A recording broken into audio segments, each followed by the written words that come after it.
Welcome. Hi, I'm Mikki, and this is Mikkipedia, where I sit down and chat to doctors, professors, athletes, practitioners, and experts in their fields related to health, nutrition, fitness, and well-being. And I'm delighted that you're here.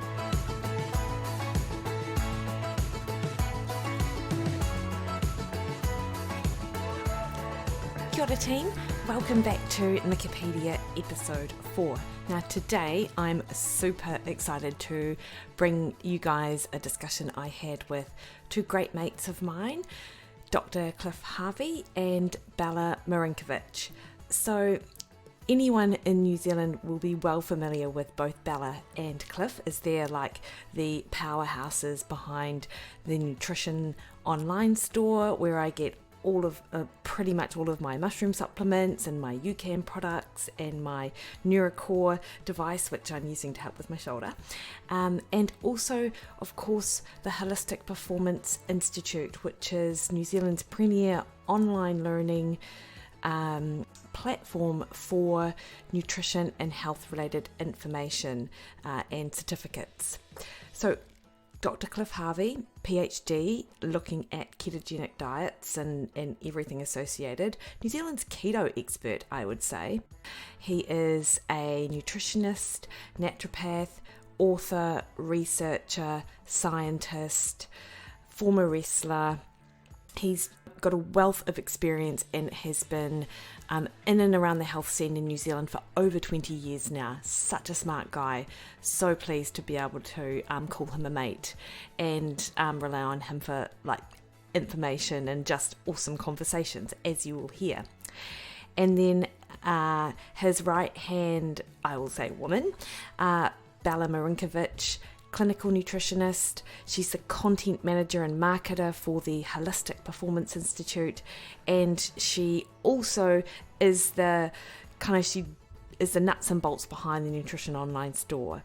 So our conversation today is just answering your questions. Actually, you submitted probably many months ago on Facebook. I got a heap of questions, but as you can see when listening to this podcast, we get through a couple of them today because that's the nature of how we sit down and chat. We just seem to go off on tangents, but I think tangents that will be super practical for you to put into place with whatever you're doing nutrition wise.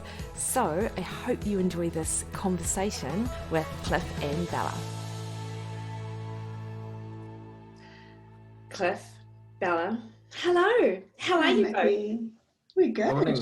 Good morning, Dr. Willerton. Dr. Mickledon. Dr. Mickledon, yeah. We have a bunch of awesome questions from some people who kind of share our same social media space. And when I told them that I was going to talk to the dream team that is Cliff and Bella, they were beyond excited. And I quite like the opportunity just to get you both on a call so we can kind of basically talk about what we would geek out about in normal everyday life, but record the conversation at the same time. Yep. Great idea. It's a good idea. We should probably have our phones recording all the time.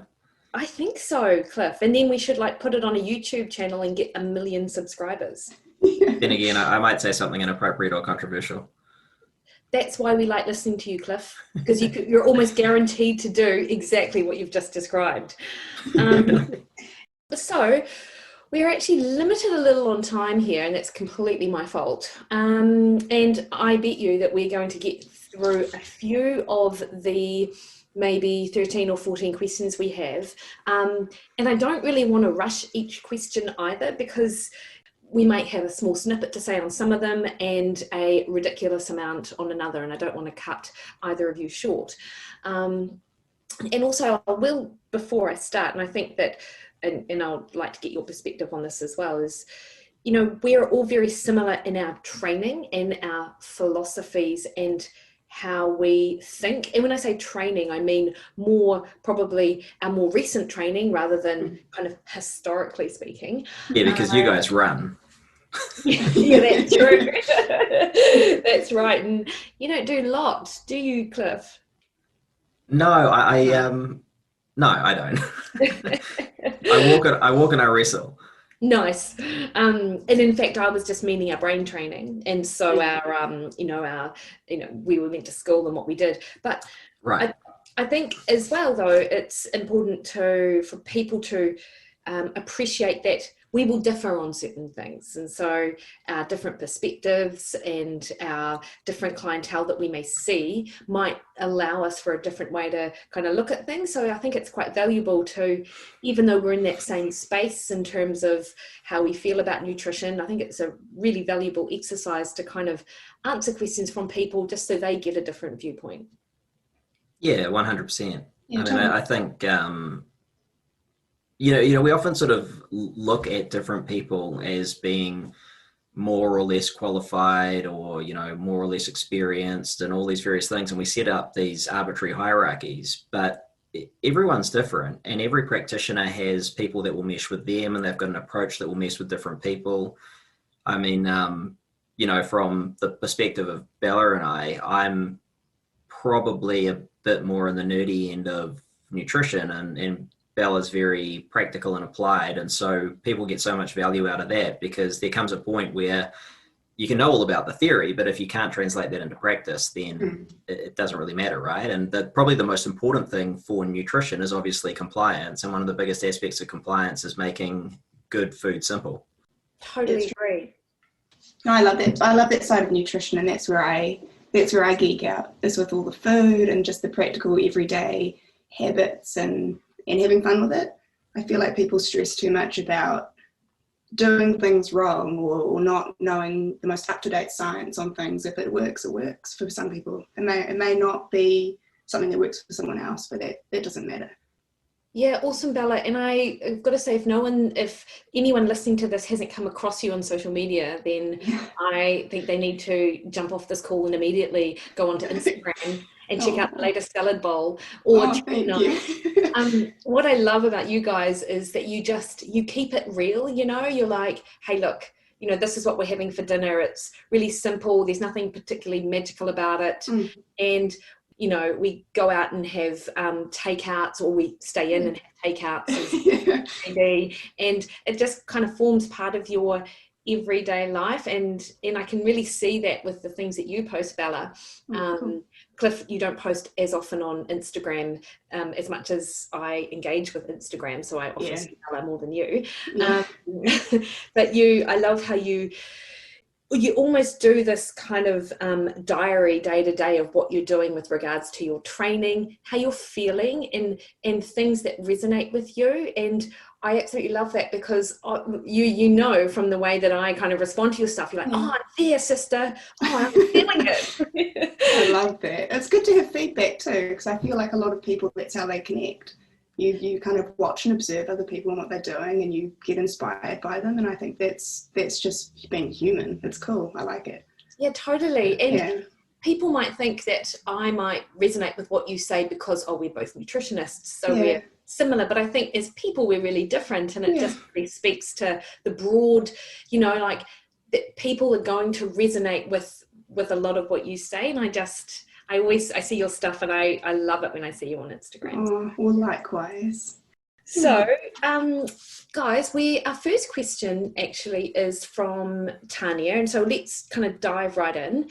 And I think how I'll do this, and this is the first time that I've done this, as you know, because we are recording pre-launch of Mikkipedia. So I think what I'll do is I'll just say what the question is, and then we'll just kind of see how it flows. And I'm sure that as time goes on, we'll find our kind of little groove. So Tania asks, I've just bought a BCAA and an EAA recovery powder. So that is a branched chain amino acid powder and an essential amino acid recovery powder. And I know that you guys know that, but I thought that I would, spell it out. I've been taking it before a workout. Do I still need protein powder afterwards? Does it go on your weight, how much you have? That's a good question, and it's very multi-layered, because I guess the first question is, do I still need a protein powder afterwards? And I'd say that that's not necessarily predicated on taking a BCAA or EAA beforehand. because we now know that it's probably not as important to have protein either before or after training as was once thought, right? So I think, we've probably discussed this before. My position on post-workout nutrition is that it's not necessary. And for a lot of people, it throws an extra sort of thing in there that they feel they have to do. And that can therefore be just an extra bit of brain space that we don't necessarily need to worry about for a lot of our, I guess, general population clients. On the other hand, I don't think it's without worth, because for a lot of people, maybe athletes, even though the effect is not that great, there might still be some effect from having a post-workout protein drink. So if there's going to be any effect for a top-level athlete, you're going to say, well, I'm going to take that effect, because any improvement in performance or body composition, muscle mass is going to be a positive thing. And functionally, for a lot of people, I find that they simply don't eat enough protein to thrive day to day. Now, of course, they eat enough, because everyone in the modern world eats enough protein to survive, but we're not really interested in that, because we're interested in human potential, not just survival, right? And so for a lot of people, having a post-workout protein drink, I find, provides that extra little boost of protein that they need. They end up being protein sufficient day by day. And because it's something that's patterned in as a behavioral trigger, I train, then I have a shake, it becomes something that adds to consistency over time. So that's sort of my sort of perspective on the post-workout thing. If we slip back now to the EAAs and BCAAs before training, do EAAs before training and BCAAs as well have some impact on muscle protein synthesis? Yeah, they do. But I think what we've learned over probably the last 10, 12 years, I remember watching some NSCA conference presentations on protein, and everyone was into having EAAs before training. I think what we've realized in the last decade or so is that on balance, if your overall diet is protein sufficient, there's probably not that much need to have either EAAs or BCAAs immediately before training. Probably the one exception to that, I'd say, is if you're training for really long periods of time, like let's say 90 minutes plus, I'd say there's some pretty good evidence that BCAAs can help improve cognition during your event or training, and that's particularly true towards the end stages of that training or event. So yeah, on balance, I think being protein sufficient is the key take home. EAAs, BCAAs before training, they might help. But whether you have a protein drink straight after training, I'd say is more to do with whether you're able to be protein replete overall. And if not, maybe it's a good chance to chuck some extra protein in there. You always have a protein drink after training, eh, Bella? Yeah, I do. It's a habit thing, because I know that I undereat protein if I don't. And I can go really long periods of time without eating, especially if I've been active, because I don't know, I'm just not really that hungry after training. So I just do it, even if I don't feel like it, because it's just a habitual. And I do notice a big difference when I do it too, over time.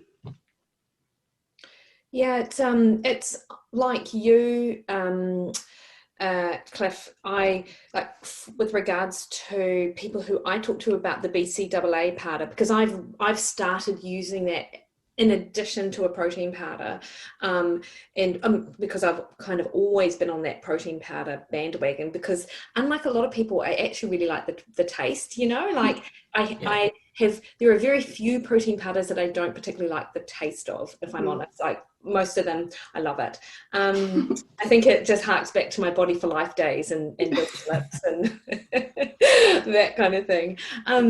But with regards to the BCAAs, like for my endurance athletes, I get them to have some of it prior to training, or even during their extended training sessions, for the reason that you've described, Cliff, is that they are going to help with cognition, and also in that lower carbohydrate space where a lot of us operate, there is a potential for kind of an increased kind of fuel substrate if that's available when glucose isn't. And I know that I was looking at a paper of, I think it was Louise Burke's last year, and they suggested that those protein requirements or the fuel requirements for amino acids might go up from about 5 to 10% actually in those longer events. So it can certainly be protective. And with the BCAAs, they are I looked at some research a few weeks ago actually to show that it can potentially be beneficial from a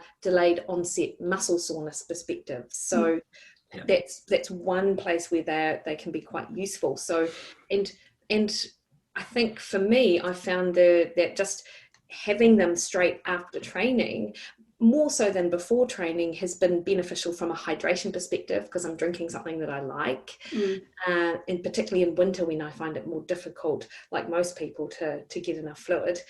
But certainly from a recovery perspective, I found them super beneficial. The protein or the BCAAs or both? BCAAs. Right. Yeah. Yeah, I think some of the earlier research, I'll have to remember now, but I think it showed that they encouraged improved glycogen repletion post-workout too. So, I mean, there's consideration there as well. Yeah, for sure. And it's interesting on that, before we move on, Cliff, the idea of, whether or not you're protein replete. And I wrote a little note here because, of course, you said, everyone has enough protein to survive. And that is true, and because actually those minimal amounts of protein, I believe, are around like 46 grams for a woman and about 66 grams for a man. So, which equates to, maybe 150 grams of chicken in total, or if that was all you were going to get in terms of protein each day. But it's that whole thriving, and I think this is where a lot of people get confused around what my protein should be, because they will see the health guidelines or the food guidelines suggesting that we need at least one serve of meat, fish, poultry or eggs, but that's really minimized compared to, say, those at least 6 servings of grains and at least 5 fruit and vegetables. But then if you kind of follow the lead of Stu Phillips at McMaster University, Don Lehman and their crowd, Eric Helms, a good mate of yours, where there's real research to support that, at least double that 0.8 grams per kg body weight per day, or around that double, in order to have sufficient protein, is recommended. And then for an athlete or someone who trains, someone who might have issues regulating appetite, potentially bumping that up a little bit higher from a clinical perspective, I found super useful. No doubt. And I think it's pretty clear. I mean, the RDA amount is very much set at that level to avoid deficiency syndromes. And that's true for every nutrient. And when we look at the range around which people can sit, some people will actually be okay and will be protein sufficient on as little as, I think from memory, about 0.55 grams of protein per kilo body weight per day, which is pretty freaking low. Conversely, there's other people who will not reach optimal protein sufficiency, although they may be, kind of okay, but it might not be up to sort of 1 gram or more, protein per kilo body weight per day. But I think it's pretty clear that if we start to look at what actually helps to support muscle in the long term, to reduce sarcopenia and encourage, some of the more optimal results in terms of satiety in particular, and other things, blood glucose regulation through optimal gluconeogenesis and all sorts of things, we're really looking at a minimum of 1.2. And I think that's pretty well known now. I would say it's even higher, because a lot of the authors who have sort of done that research around the 1.2 mark for older athletes are suggesting that attention should be paid to increasing that even more, because that is a minimum threshold again. And so I really think that we need to look at that 1.4 grams, which is the lower threshold as suggested by the International Society of Sports Nutrition. I don't think that should just be limited to athletes. And we've talked about that because in our study on MCTs, we decided that we would give them, 1.4 grams of protein per kilo body weight per day, because at the heart of it, humans are athletes, right? You can't get away from 100,000 years of evolution in which you've been running around and pulling things and climbing over shit and dragging things around and chasing things and not be an athlete. The fact that people aren't athletes now is inconsequential, because you can choose to do that. But the reality is, if you're going to thrive, you got to move, you got to eat protein, you got to get enough sleep, all those various things that start to then compound. Yeah. And it's Bella, you're one of the few nutritionists I see on social media promoting the protein message and real food protein and things like that as well. I love it. Yeah, and with your clients, are they, how resistant or otherwise are they to the idea that we are athletes and we do need protein and real food protein and things like that? Do you come up against that with some clients? Or? I actually don't see clients. I studied as a clinical nutritionist, so that's my background is in that. But I've never actually practiced in clinic. But I do get people that obviously ask me for advice a lot. Yeah. And one of the main things that I tell them is to up their protein. I think it's really important, especially for women. Well, not especially for women, men and women. But I think a lot of people think that they overcomplicate things. If you base a meal on protein and make sure you've got enough vegetables, you're basically all the way there. There's not really else much you need to do. Yeah. And you do feel so much better. 100% agree with that. And I think it's not often you see a woman with a massive steak on her plate, basically. I eat a lot of protein. Yeah. Because I find if I don't, I snack more. I don't sleep as well. So many things start to kind of spiral out of control if I don't keep on top of that. So it's important. Yeah. I think one thing that's underappreciated, and Bella just mentioned it, with protein intake is adherence to an otherwise healthy diet outside of that. And I know from experience, I know from doing it, I know from working with, probably thousands of clients over 23 years, that if you're eating enough protein, you're far less likely to overeat, say, after dinner. That's just a really common finding, right? And, I did that little article on, does protein reduce sugar cravings? And the simple answer is yes, it does, but it's not because it reduces sugar cravings. Protein reduces cravings for everything. Yeah. It reduces craving for food, full stop, because it's so freaking satiating. So they found there's no difference in the macros that people, desire after eating a high protein meal. It's just they desire to eat less. And that's really powerful, because if we can have the bottom up approach and the top down, because generally nutrition is about the top down, right? You moderate your portions. You restrict yourself to certain amounts. You snack and graze through the day and all these rubbish sort of things that we've heard for so long.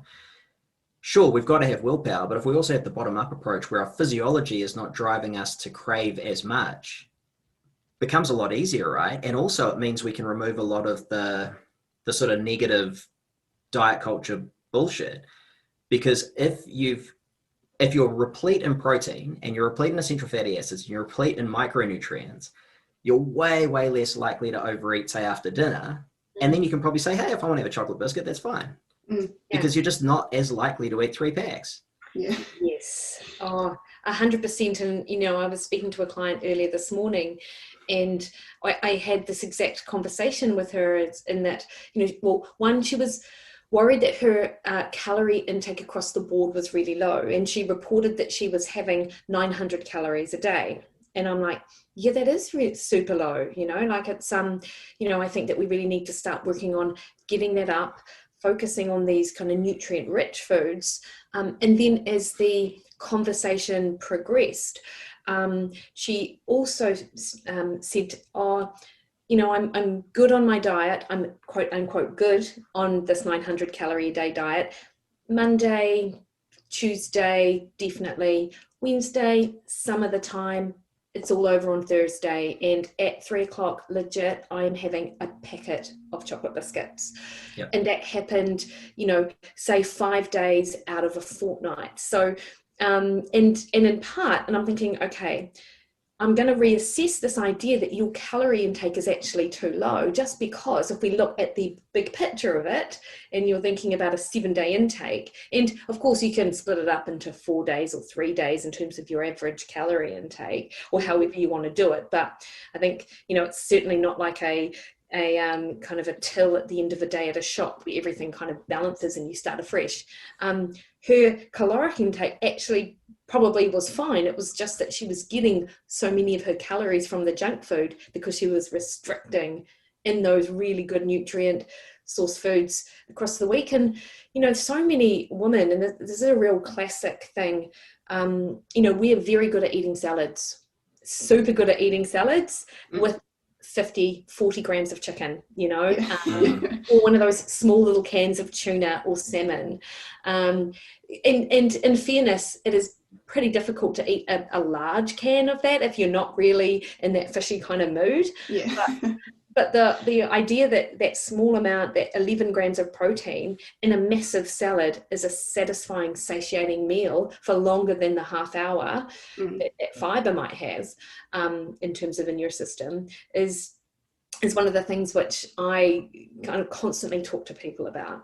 Yeah. And mindset is a huge thing too, because if you reframe the way you view your diet, like for Cliff and I, we have treat night every Friday. So we let ourselves just eat whatever we want. It doesn't have to be nutritious, obviously. It never is. Well, it is, but it's whatever we feel like. There's nothing off the table. And it's changed everything, because you don't feel guilt, you don't feel shame. It's empowering. And it is what it is. Like, especially if we have basically spent the whole week either fasting or maybe under eating because we're stressed, or it doesn't matter, because every week's the same. So it's how you feel about it afterwards that I think is the most important thing. And that's the fine line. I think sometimes when you say, well, we'll do these certain things in order for our physiology to not drive that excessive sort of overeating of, you know, treat foods. Some people then take that as a criticism, because they say, well, you know, why can't I eat what I feel like? It's like, well, you can. I'm not placing any judgment on you whatsoever. I just know that to allow that freedom and to not have guilt and shame and to be able to have your treats and things, that doesn't mean that you don't want to be replete in all the things your body needs to thrive and for you to feel as good as you can. Because I'm really beginning to think more and more that one of our biggest problems, I mean, protein repletion is a big thing because it drives all of that stuff we've been talking about.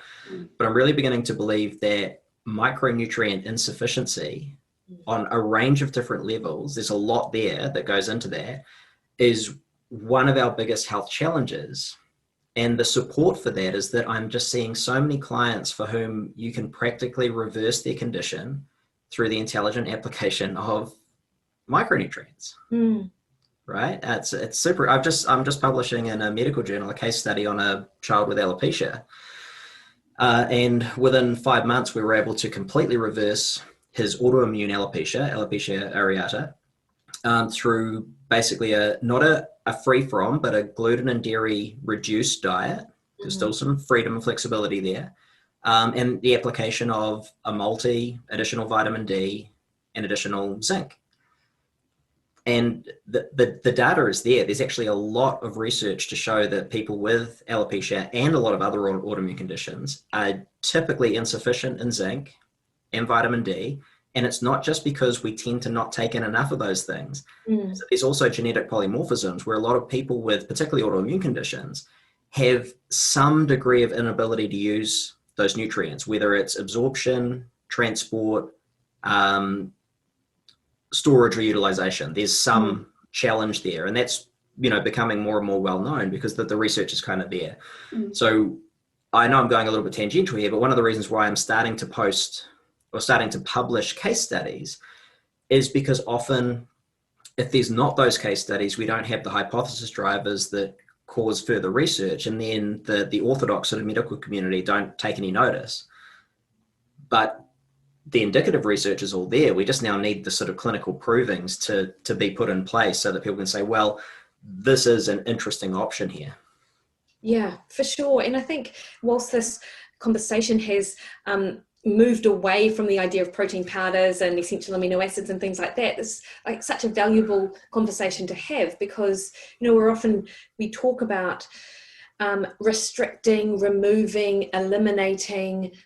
These are words that we use when we're trying to correct kind of chronic conditions or help someone improve body composition and things like that, as opposed to, you know, what are the opportunities to increase the micronutrient content and the nutrients in your diet. So it's almost a reframe on that. And if we're thinking about protein from whole food sources as opposed to protein powders, then of course and I'm not suggesting that Tania go and eat a big chicken after her workout, immediately after, or, in and around if it's not part of a meal, but, meat and eggs and fish bring with it a lot of those micronutrients, which are missing in the diet, in part because real food protein is a really good vehicle for it, but actually just a whole food diet is a really good vehicle for micronutrients. 100%. Yeah. And there's probably, that's one of the big challenges is we eat a lot of ultra refined food. I know there's still some diet in the world orthodox people who say, well, all these definitions that are thrown around are pretty arbitrary. Yeah, we accept that they are arbitrary. There's no absolute definition for what an unrefined or ultra refined or processed food is, but we can collectively all understand what it is. It's like very few of us know why the sky is blue, but we know it's blue. And that is one of our big challenges, is that we have this preponderance of ultra refined foods. We've got a food environment that quite frankly sucks, and that leads people to be not devoid, but at least insufficient in a lot of nutrients. And so it makes sense just to sort of crowd in those nutrients, and then the rest typically takes care of itself. And then we have bidirectional relationships with everything else, all the way through from gut health to stress to sleep, to, media exposure, all those various things that play into health as well. They're all interrelated in a very complex web. Yeah, for sure. And Cliff, if I can ask, like with regards to your case study with that autoimmune condition, what was it that made you kind of go, right, let's go dairy gluten low rather than dairy gluten free? So what was the decision around that? Just to completely go off our original topic. The main consideration was that I wanted to make it as easy as possible, and for particularly a young family, it can be very confronting to just have all these eliminations. Now, of course, you would do it if there's incredibly clear evidence. Like if you've got a celiac patient, you're not going to say, well, just cut back bread a little bit. You're going to say, you know what, you got to go gluten-free. Yeah. But in this case, the evidence wasn't unequivocal that either a dairy or gluten-free diet would help the clinical course. We would have the suggestion that a reduced dairy or reduced gluten diet would, based on all the other autoimmune evidence we have. So we were basically starting off with sort of avoid wherever possible, but occasionally, if you're going to be out or whatever, I wouldn't, basically just don't stress about it too much. And also, the evidence is a lot stronger that certain key things, probably in order, vitamin D at the top, then zinc, then vitamin A, and then a raft of other nutrients, are going to have probably the biggest impact based on the evidence on the clinical course of this condition. And so I prioritized those things. And then the rest was given a little bit more freedom just to really ensure compliance. And I know from experience, I have an autoimmune condition, and I know that excessive amounts of dairy are really not good for me, just as a sort of one example. But I can get away with a little bit. And I like having that freedom and flexibility. Otherwise, the tendency might be, if I just can't have it at all, I'll tend to just say, I'll bugger it. I'll just have it anyway. Yeah. And I think that in real life, for people who aren't experiencing like an autoimmune condition or a health complication that might lead to, an elimination approach, then you just, on the other end of the spectrum, that's just a good philosophy in terms of everyday life, with what Bella was referring to with regards to your treat night, versus just you eating consistently across the course of the week outside of that kind of Friday night. Yeah, I think the human body is very resilient, and I think often we take what we see in pathologies and then we say, well, because we see certain things in pathologies, that must be true for everybody. And that's really common with dairy as an example. Most people, if you ask them, is dairy an inflammatory food? Most people with an interest in nutrition, I think, would say, yeah, probably. But the evidence tells us it's not. In fact, when we look at the inflammatory results or the inflammatory effects of dairy, in most people, it would be considered to be anti-inflammatory because it helps to modulate inflammation. Now, whether that's because of people getting a bit more protein or maybe a little bit more calcium, whatever it happens to be, not 100% sure. But that the evidence is pretty clear that dairy is fine for most people most of the time. However, if you do have an underlying allergy to protein, which is commonly underdiagnosed, if you have an autoimmune or inflammatory condition, it's likely to be the other way. And, you know, I did a review on that topic as well, and, you know, summarized all the research, and it's pretty clear. So it's just a matter of horses for courses. And that gives us a lot of freedom, because if we suddenly think, well, everything's out to get me, right? Gluten's out to get me. So some populations, like, you know, Swiss farmers have basically lived on bread and cheese and had a really long life. Yeah. You know, absent most of the illnesses of the modern world. We can't say that though they've been just lucky to avoid the gluten dairy bogeyman.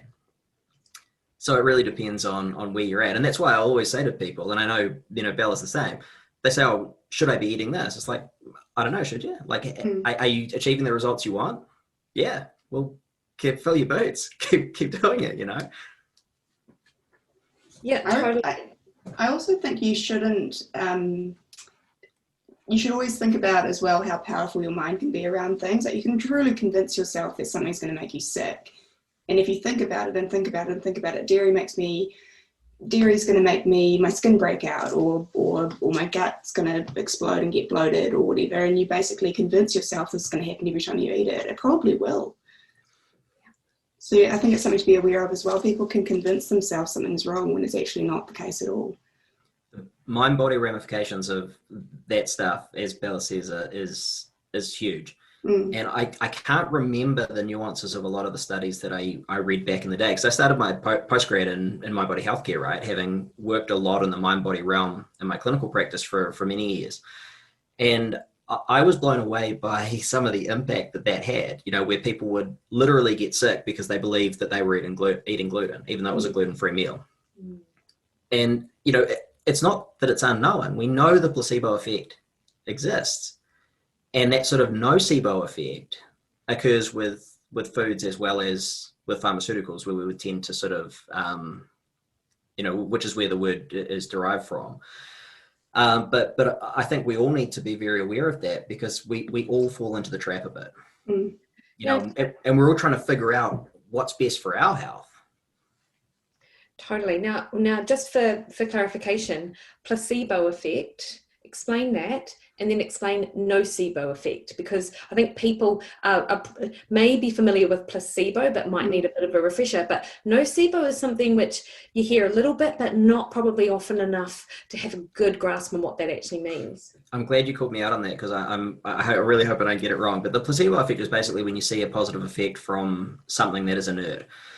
And that always happens. You know, we know that it happens, but I think because it's such a common thing, we forget how important it is. We forget that it is a direct indication of the power of the mind in every single research study, where you'll basically see an improvement above baseline due to a placebo. Then if something works even better than that, we know that it's active. And that's fantastic. But what we all quite often discount is the fact that, hey, a whole bunch of people got really good results from nothing but the power of the mind. Yeah. Conversely, the nocebo effect is when we get a negative effect from something because we believe it will drive effect. And there's a corollary to that as well, which is super interesting. The nocebo effect, where you might get a negative effect from something, can be again driven by the mind, because you believe that something is going to cause a negative effect, or there's going to be side effects. Now, whether the side effects are caused by, let's say, a drug or not, so whether it's a true negative effect or a nocebo effect, that can also potentially drive a sort of active placebo effect as well, where the placebo effect is heightened because you've had an effect. Yes, you're moving at both ends of the scale rather than everything staying in one place, but something is shifting in one direction. Exactly. And all of these things are well studied. You know, you give people sugar pills, and some people will say, oh, well, the sugar pill caused it. Well, no, it didn't, because there was nothing, and there's like 5 milligrams or something of sugar. But yeah, they basically give someone that tiny dose of something, or a completely inert substance, and they'll get an effect from it. So I just think it's fascinating, because there was actually that study where they told people, You remember the one where they told people they were either drinking a weight gain shake or a weight loss shake? Oh, yes. And their satiety hormones, I think it was. It was sort of, I think it was ghrelin and things like that were quite different. Mm-hmm. Now, I don't know if the authors have followed that up yet, but that's something that I know we discussed as a potential project as well, was to do some functional outcome testing on certain things like that. Yeah, and interesting, what I also springs to mind is a study in that gluten research, maybe it was published last year or the year before, time is flying, where people who said they had a gluten sensitivity but did not have a, but weren't celiac, I'm trying to remember in which direction it went in, but they were told that what they were eating had gluten in it, and then their response to the food in terms of their physiological or physical reaction was actually based on what they were told and not necessarily what they were provided. So exactly what we were referring to, like, you believe you've got an issue with gluten, you're probably going to have an issue with gluten. And I think, when you're talking to clients and you're working with them in terms of what might be an inflammatory trigger, and so you're pulling things out of the diet, that reintroduction phase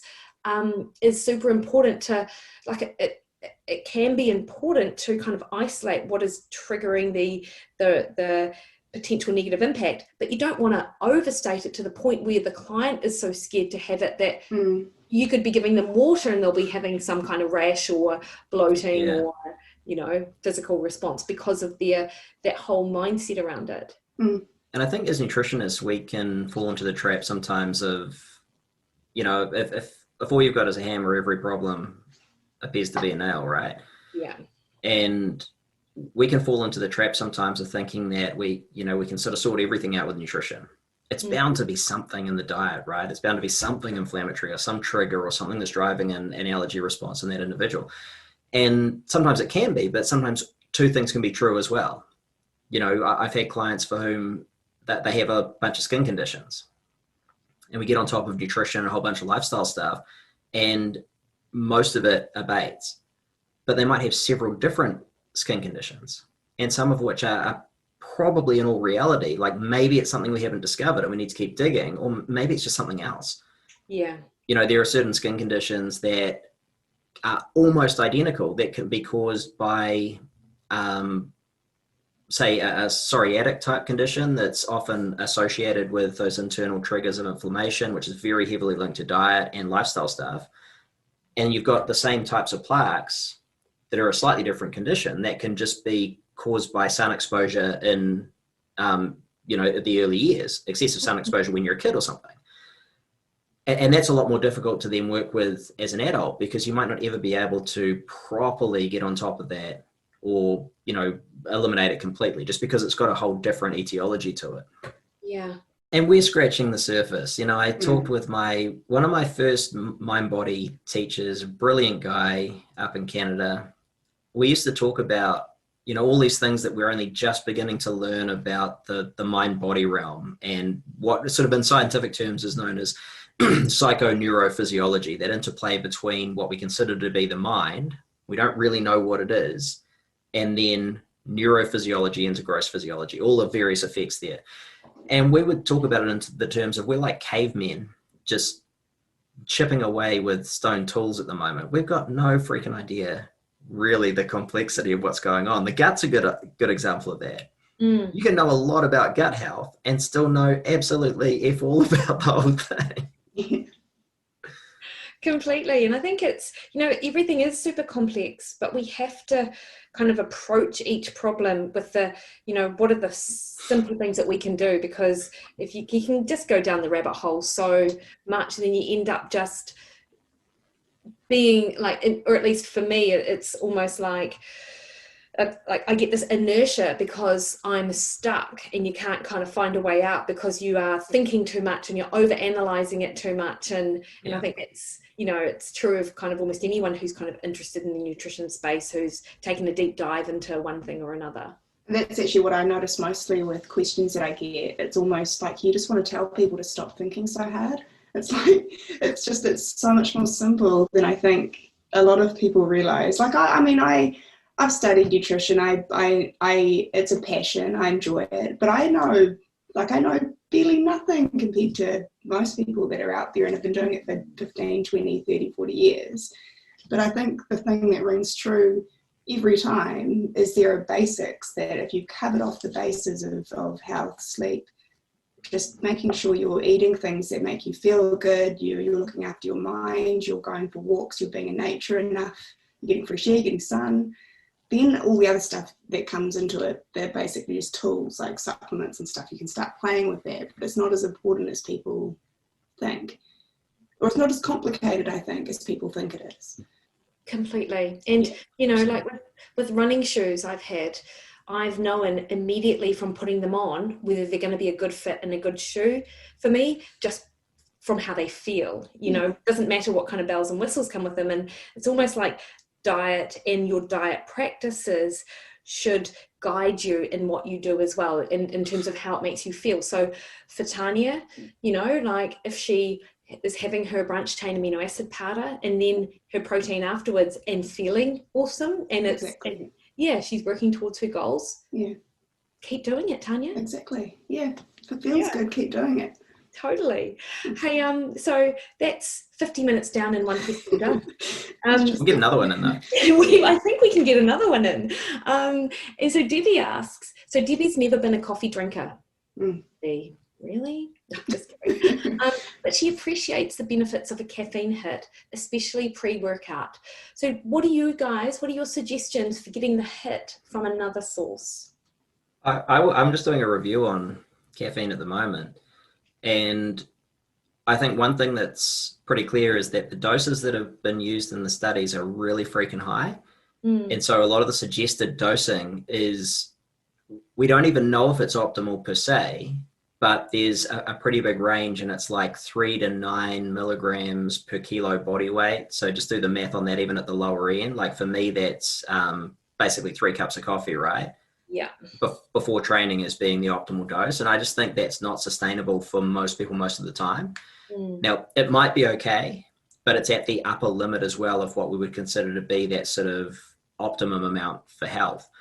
So my advice is, if you don't drink coffee, because I think coffee is probably the best delivery system for caffeine because it's got other health benefits if you are going to use it. But if you don't like coffee, the best thing I think would be to titrate your dose of green tea. And basically just start with, like, you know, maybe 1 bag if using bags, or 1 teaspoon if using teaspoons. There's probably going to be about 30 odd milligrams of caffeine in there. Try that, and if that improves your performance and that's all you need, then great. Maybe titrate it up to a dose where you feel best. Or you can, of course, just get some caffeine tablets, but I tend to go for the whole food sources of caffeine just because there's ancillary benefits as well. Nice. And Bella, what about you? Are you a green tea girl? Is that what you're drinking right now? No, I'm not drinking green tea. I've actually got water, but I water with phytobiosa in it, so probiotics. But if I'm not drinking coffee and I need a good boost of energy or some extra support, I would probably go and have a little bit of cordyceps mushroom, if that's something that someone might be open to trying. But or just a black tea. I think again, collectively, it's everything that's working together. So I generally don't need those things if I've had a good sleep and if I'm eating enough protein, drinking enough water.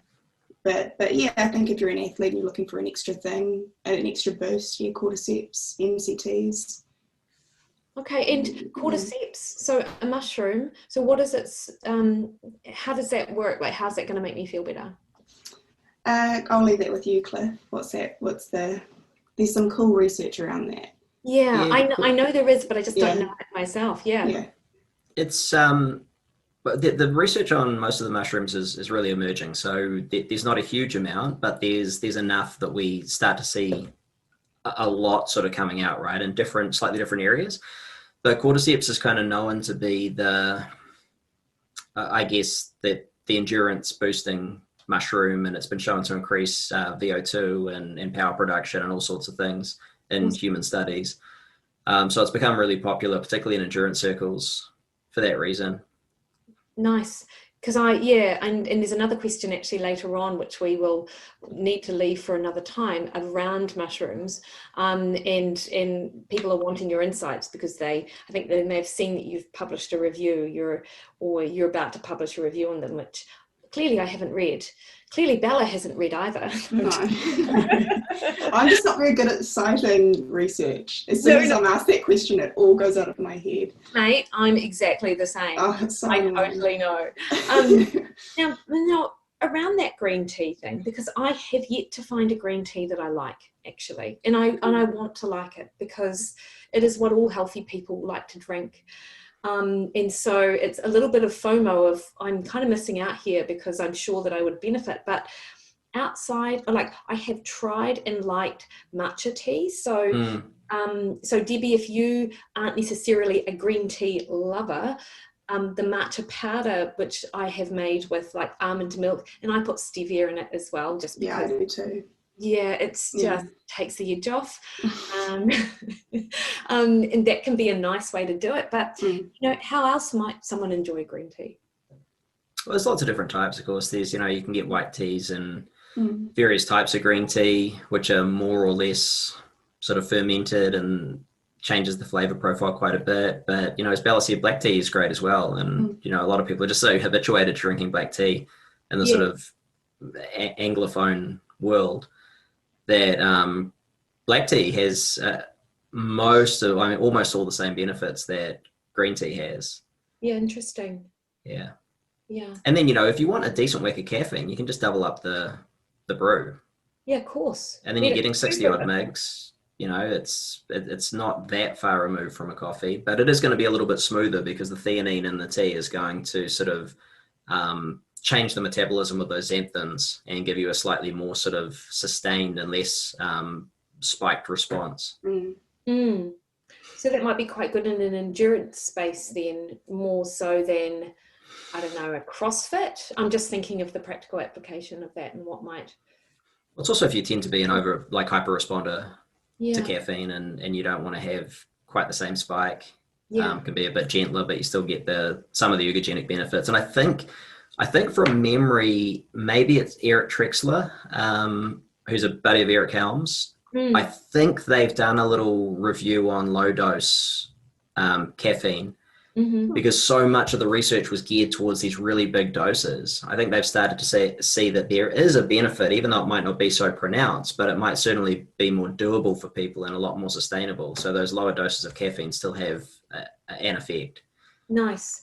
And I like, Bella, you suggesting something else outside of caffeine, just because I know there's research out there to suggest that actually for people who don't habitually drink coffee, there may be a reason for that, and that's that they might not respond that well to caffeine. So they, that's not something they're drawn to. And in fact, if you don't respond well, there are genetic polymorphisms which mean, in fact, it's detrimental to have caffeine. So kind of looking outside of that caffeine for something else, like the cordyceps is, a really good option. And I know that the Nutrition Online store sells Life Cycle. And do you guys also have Four Sigmatic, which yes, might have we do. We've got the teas as well. So there is the coffee, but the cordyceps elixirs actually taste really good. And then you've got the extracts, which you can basically squirt into anything or under your tongue. But they're really popular. People love them. It's probably worth saying as well that most people who have a challenge with caffeinated beverages, it's because of the caffeine, but not everyone.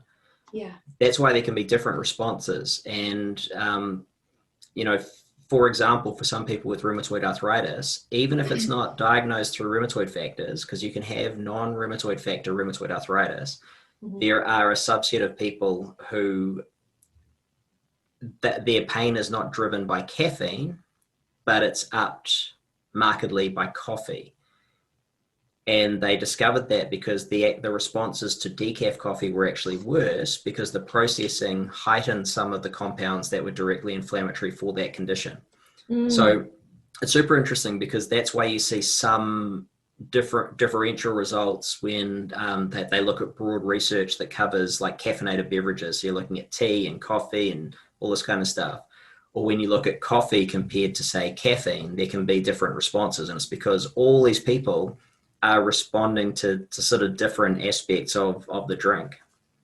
Yeah, super interesting, because there is so, outside of the caffeine, there's a lot of other polyphenols, right, that are potentially creating the issue. And I suppose it must vary for so many people as well.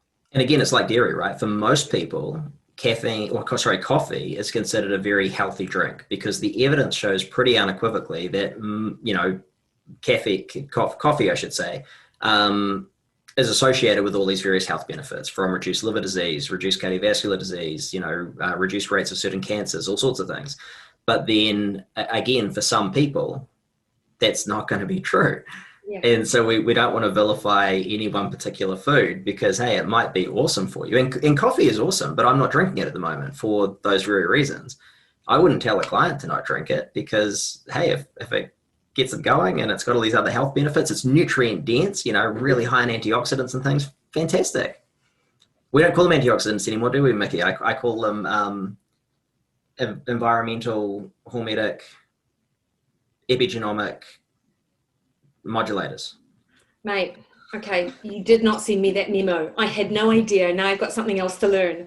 Hey, now guys, that was awesome. We've just spent an hour going through 2 of the 14 questions that we have.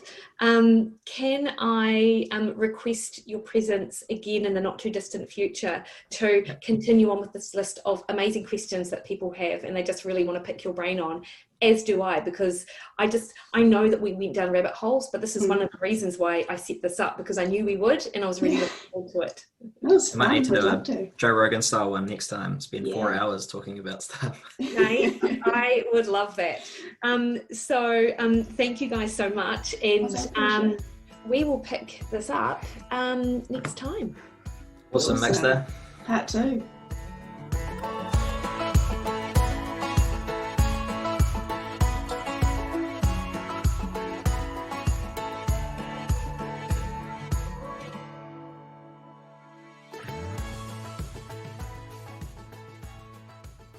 So team, as I said, we only got through a couple of those questions, but hopefully you found it super interesting. And you are going to find Cliff over at Cliff Harvey PhD and Bella over at Bella Nutritionist, where they share heaps of practical and interesting information on Instagram and Facebook. And next week, I'm going to be sitting down chatting with Lily Nichols, who's a registered dietitian over in the States and is well known for her work with gestational diabetes, real food and pregnancy. And I can't wait to share with you our discussion on challenging those conventional norms of nutrition in and around the pregnancy, childbirth time of life. Until that time, if you have any questions you want me to answer, please don't hesitate to contact me via my website, mikkiwilliden.com, or hit me up on Facebook at Mikki Williden Nutrition, or over on Instagram or Twitter at Mikki Williden. And more than happy to take them and help you out with your nutrition related needs.